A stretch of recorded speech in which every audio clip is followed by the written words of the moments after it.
comic book fans, I'm Jason. It is the 24th of October at time of recording, and you are watching Comic Book Overload. Each week, I go out and spend far too much money on comics, read those comics, have an overload of opinions on my brain, and this is where I come to download the overload and share with you my thoughts and opinions on some of the books that I've read. So we're going to kick things off with one of the big releases of the week from DC Comics. It's a tie-in to their current event, Dark Knight's Metal.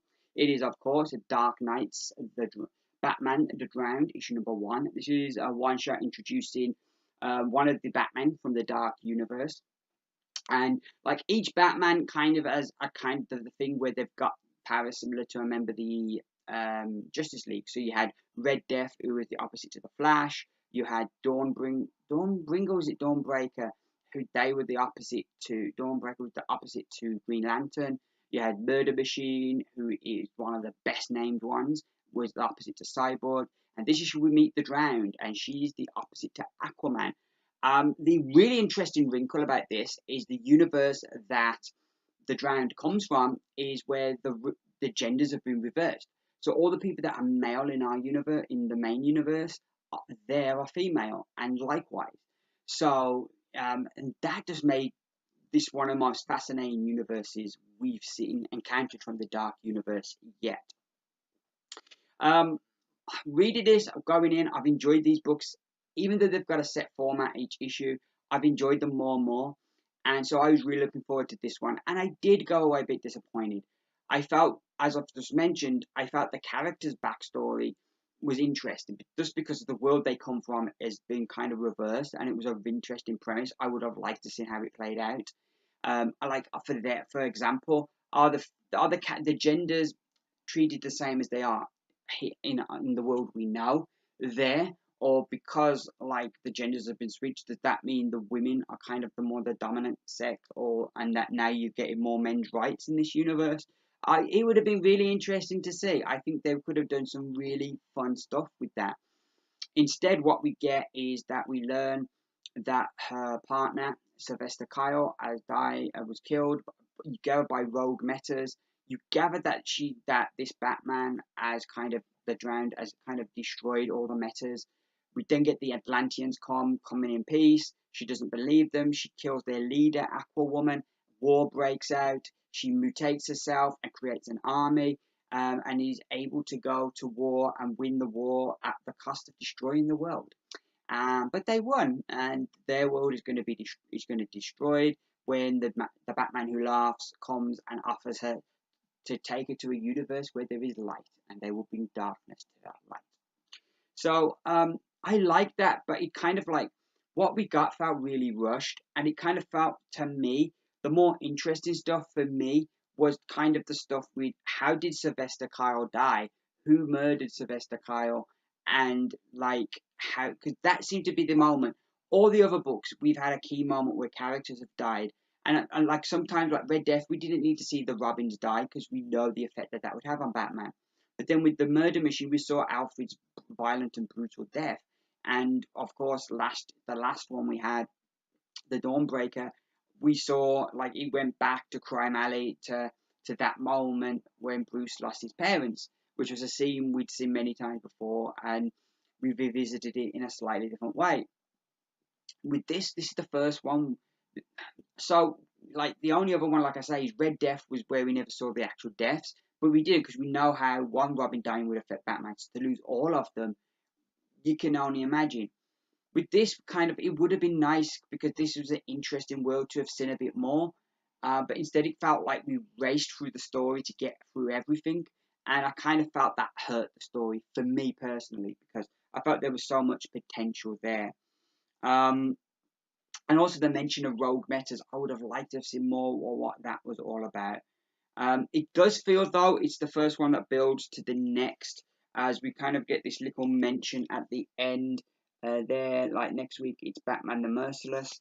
I think I really loved with the art and colours of this book. I always think when you're in the sea, it gives you the colorists a real potential to do some really interesting and cool stuff with the different tones of the colours that they can do.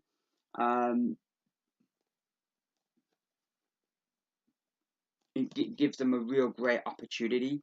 But I loved the art here, and like here, the Drowned is confronted by Aquaman and Mira, and yeah, yeah, I loved the art to this. I just could have kept looking at the art.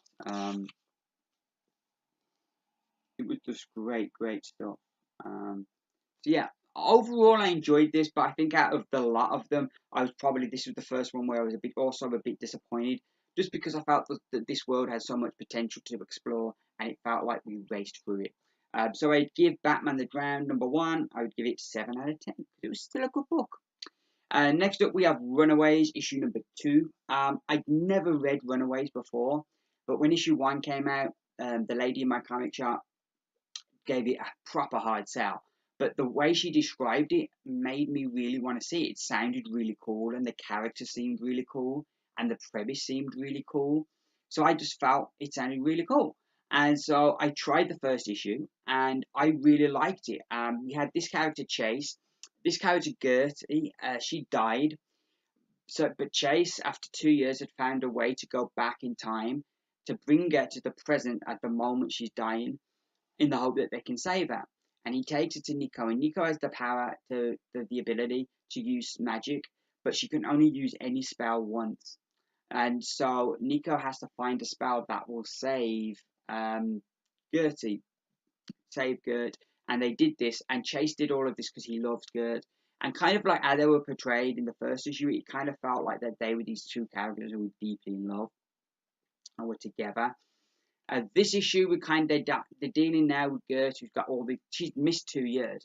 So she's kind of trying to get up to speed with where the other members of our group, what's happened in them 2 years and everything. And, that kind of brings up, like mentioning a lot of different characters and a lot of stuff that's happened. And where the first issue felt very inclusive for somebody who had never read Runaways before, and it was easy to follow. As a husband, I love my wife, and I could not imagine my life without her. And anytime I think about the future, she's the one constant that's always in that future. And so I really empathized with the character here and the lengths that he went to save the woman he loved. It was something that I really could empathize with. So I was a bit disappointed this issue. Kind of the gist we get this issue is that like they do love each other, but it's an unspoken love. They've never told each other that they loved each other, and they kind of are still just friends. And so I was a bit disappointed with that. And then you add on top of that the whole thing about like all mentioning all these other characters that I don't know. I kind of felt like it was like it's like when somebody tells a really good joke, but you're not in on the joke. You don't know what that joke. You don't understand the context of that joke, and you think, well, that wasn't very funny. But everybody who understands the context kind of are like, oh yeah, that was brilliant. And this is what this felt like to me. I just felt like I wasn't in on it, and it was a bit frustrating to read. However, there was still plenty of good stuff. I liked the whole thing with Gert. It felt the way she was written was very real. The way she was reacting and to stuff. Because like she doesn't understand it's been 2 years and what these characters have been through, but from the same perspective, she's kind of like she can't understand how the team is broken up because they were close, and she can't get her head around why everybody's gone their own ways and why all these things have happened. I loved. We've got a pet dinosaur called Old Lace, which is awesome. Anytime you have a dinosaur in a comic book, it is cool. And then the issue ends with spooky cats and severed heads, which kind of ended on a bit of an interesting thing of what's to come. Overall, I kind of, I for a while read Doom Patrol, and it was a good comic, but it was like there was a lot of stuff going on that it felt like if I'd read it before, I would have been in on. But because I hadn't never read the book before, there was a lot of stuff that I felt like was going over my head. And while I felt, yeah, it's a well written, a good comic, but there's a lot of stuff I'm not getting, so I kind of jumped off of that book. And I've kind of got the name with this issue, the same concerns. Is Runaways going to be the same thing? I'm going to stick with it for next issue, but I'm a bit unsure future wise. But there was still some good stuff, some very good stuff in here. So I'd give Runaways 6 out of 10. So next up, sticking with Marvel, we have Deadpool versus Old Man Logan, issue #1. This is a new mini series I'm not sure how many issues this is going to run for, but um, this was a lot of fun. It's nice. For me personally, I like to have a variety on my pull list. So I like to have books that are intense and are heavy, and you have to pay attention to, and kind of really make you think, or just like big ideas in there. But it's also nice sometimes just to read a book that's just mindless fun. And this is what this reminds me of, like those action movies from the 80s that I grew up on. It's just mindless fun seeing this really fun story. We start the issue with Old Man Logan and Deadpool running, and these vehicles keep crashing on top of them as they're kind of trying to get away. I should mention Deadpool as now no longer a superhero because that just didn't work out for him. So he's back to being despicable. We then jump back 2 weeks, and this guy's been a jerk on the subway, and this old woman says, I'd pay to see him somebody like give him a slap. So Deadpool's like, well, how much? So Deadpool goes and takes care of these bullies for this old woman. We then have this chopper with these mysterious military type flying in, saying they're close to their target. Deadpool goes to collect his money, but he bumps into Logan and loses the woman. Instead, he blames Logan for losing him his $25. He then goes to confront Logan, who's on his own thing, and they end up having a big, massive fight until they spot this mysterious girl who seems to be a mutant, just developing her powers. Logan wants to help her, uh, but then he kind of senses these military types coming, so he tells Deadpool to go and save the girl while he takes care of the military types.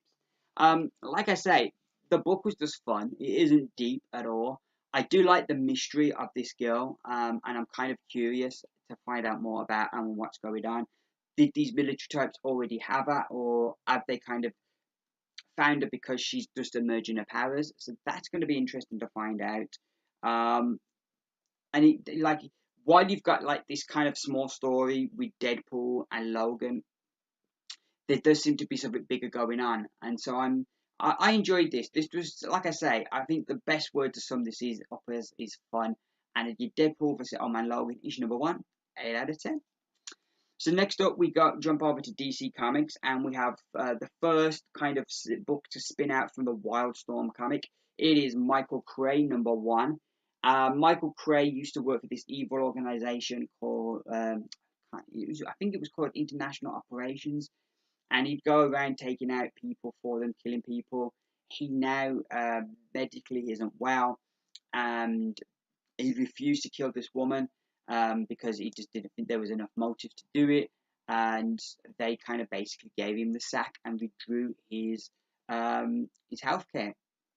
And now this other organisation has taken him in, who seemed to be a bit better than who he previously worked for. And this issue kind of just sets him up, who he is, what he's going to do, and basically the people that they think are going to be big threats to the world, he is going to be given to take out. But he isn't just going to accept anything. He needs to know that this person is bad. So this issue, he goes to Miss Trelane to get his first mission, and it is none other than Oliver Queen. And kind of this was an interesting thing that I kind of was a bit disappointed on, because so far, like in the Wildstorm, it's been set up that this is like a different world, that this isn't the regular DC continuity. This is like maybe another Earth in the multiverse. I don't know, but it doesn't have any relation to that. And I kind of felt disappointed that this issue we get to see that there's an Oliver Queen, that there's a Bruce Wayne. The kid has the Superman top on, so that could mean that there's a Superman in this world. So it kind of, part of me was a bit disappointed, because I was enjoying the fact that there's some people here with great powers and great abilities, but that also in many ways it's just a regular world. So there's part of me that was disappointed with that. But what was good about what they did with Oliver Queen is it's a dark version. It's a guy that's come back from the island, and he's come back as this sadistic man, who they get people and they put them in this place that they've built for him to be a replica of the island, and he goes there and he hunts them and he kills them, and he has a lot of power and influence and some really high tech, and they don't want a man like this having those kind of resources. So they want Michael to kill the guy so they can buy these resources off when the company falls apart and kind of keep them from getting into dangerous hands. And kind of that's his whole mission here. And I like the structure and how that sets it up. How first you think that this is going to be he's going to come into contact with the superhero Green Arrow, but then we kind of see that it isn't, and that like okay, there's these characters like we've got in the regular world. Now I don't know with the whole Superman thing, but they mentioned like Bruce Wayne, that this kid with the alley. Um, so it's going to be interesting. Like, and okay, we're seeing dark versions of Batman, so it kind of feels overplayed in that way. But it's interesting with the whole Green Arrow in that he's gone down this different route. He's gone down that he's had the same experiences, but the experiences haven't made him the superhero Green Arrow. Instead, he's this kind of really sadistic and twisted person who hunts people for sport, basically, to keep his senses honed. So I really liked that. I liked that wrinkle and how he reacted to the same stimulus but in a different way. Michael Cray, I like the guy. He's this hired killer who has morals and he won't kill anyone who doesn't deserve it. And the character I really like. I liked it from the Wildstorm books. And initially I was kind of like, why have they picked this character to kind of break off into his own series? But it makes perfect sense when you read this. And if this is going to be the formula for the book, that he gets a mission, he goes off to find someone and kill them, and each arc is going to be a different target. I'm on board for that. I like that. I think that works for me. Um, oh, I've got to turn the page. I'm looking at my notes and I can't see my notes for this book. It's because they're on the next page. So I like the backstory we get here for him, a bit more of his backstory, and get to meet some of his family. I also like the interesting relationship with his boss, Miss Trelane. There's a really good chemistry here. In kind of like he's very straight and outspoken, and she kind of isn't used to that.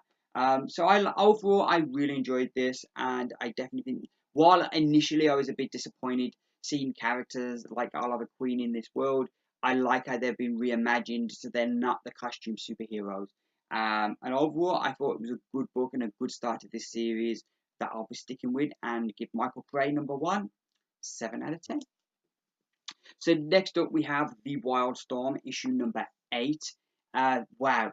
This is one of those books I mentioned that you really have to concentrate on. There's a lot of stuff going on in the book. I think this book is going to be tremendous in trade when you're getting a big lump of it. Um, as a book, I'm enjoying it. I'm liking it because you've got that real big science fiction element to it. Um, but it is a book that you really do have to pay attention to. Um, and this is another issue that has a lot of information. As the characters we learn a lot more about, we're introduced to new characters. And this just feels like every issue, the story, not only is like its events feel like they're escalating, but like the story gets bigger. As like we learn more, it kind of opens up and new characters kind of come in, and it just keeps getting bigger. And I'm enjoying this. I'm really liking this. Um, because even though there's a lot of information to take in, it does leave you wanting to know more. So we kind of like, and the other thing I really do like the art of the book. I think, and I like the way they set out the panels as well. The paneling, it's not a lot of times you see that. Often artists will break out of the panel and have a different layout kind of thing, but the whole of the book is laid out with panels, and I like that. I like the feel of that. It gives the book a different kind of feel. And like I say, I really do like the art to this as well. Story wise, I'm telling you, it would take me probably a whole video to kind of get into the story here. But we're learning more about our characters. We're learning that some of our characters are aliens, and there's a bit bigger going on here. And um, that they tell the one character who's our point of view character that they're aliens, but they don't tell her everything. So that there's something bigger going on. And like I say, everything feels like it's escalating. We did get introduced to this new character called the Doctor, and she's really interesting. So yeah, another really good issue. I'm enjoying this. I'd give this one 8 out of 10. So next up, the penultimate book. It's back over to Marvel, and we're going to start our journey now. towards Star Wars: The Last Jedi with Star Wars Captain Phasma issue number 1. I think this came out about a month ago. We're up to issue 4 now, but they've come out very quickly. So maybe just over a month ago this came out, but I'm just catching up with my reading.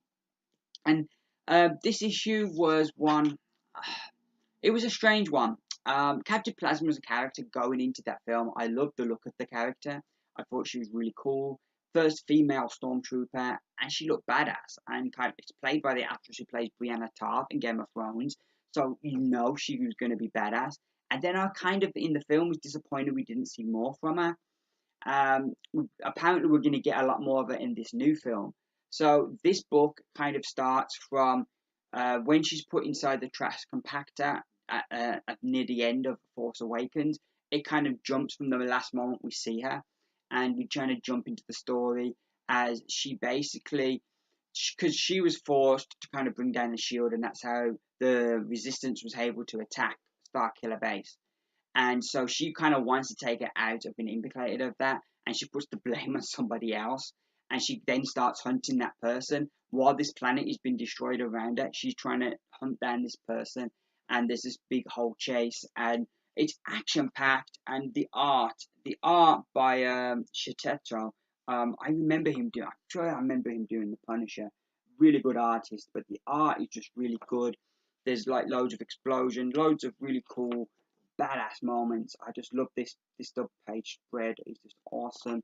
And just the whole issue is just like this one prolonged chase scene, and she's trying to capture this guy who she's framing for bringing down the Force shield. And like I say, there's plenty of badassery from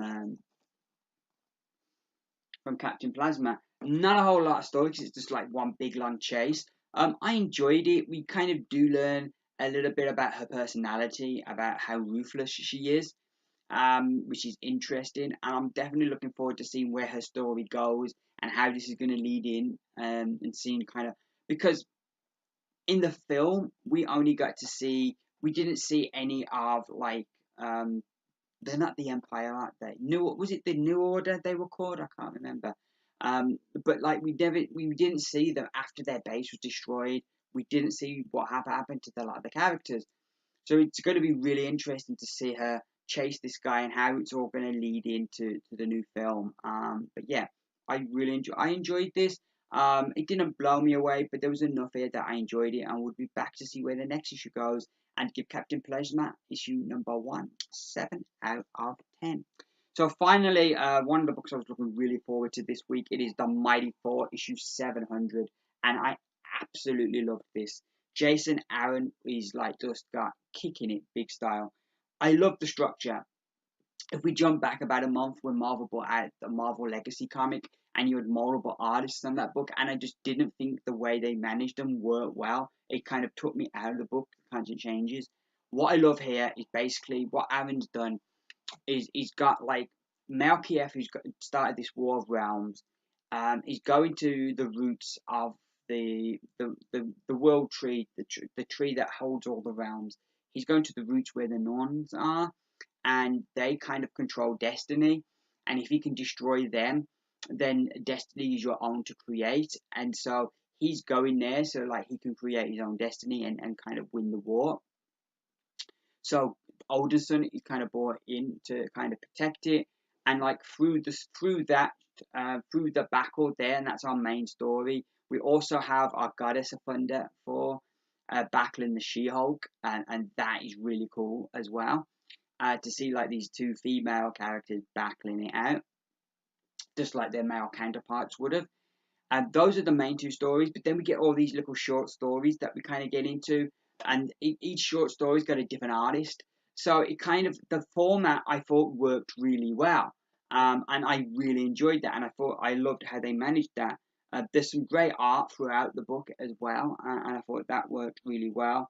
Like I say, She-Hulk versus Thor was epic, and I liked that. There was just so many great moments spread throughout the book. I could spend another video just talking about them. But I liked how they had those stories running through it and it all tied together at the end. I thought it was a really great bit of writing by Jason Aaron to manage how he managed all these different artists and gave them their own bit and stuff. And I thought the art throughout the book was great, and I just absolutely loved it. It was a great celebration of Thor. If you like the character of Thor, this book, yeah, it's more than your normal book. It was a $5.99 book, which is a lot to pay. But it's one of those few times I think it delivers. And I liked that we didn't get these random backups, that the whole thing is just connected, and every page is important to the story. And I just absolutely love this. 10 out of 10, without a doubt, was absolutely brilliant. So that is me done for another video. Fingers crossed I will be back tomorrow with Comic Haul Weekly, showing you the brand new books I've picked up this week. And then in the next few days, I'll have read them, and I'll be back with another comic book overload video. Thank you very much for watching this video. Greatly appreciate that. Hope you all have a great week filled with comic book goodness. All that leaves me to say is now that I've been Jason, you've been watching Comic Book Overload. Keep reading, and bye for now.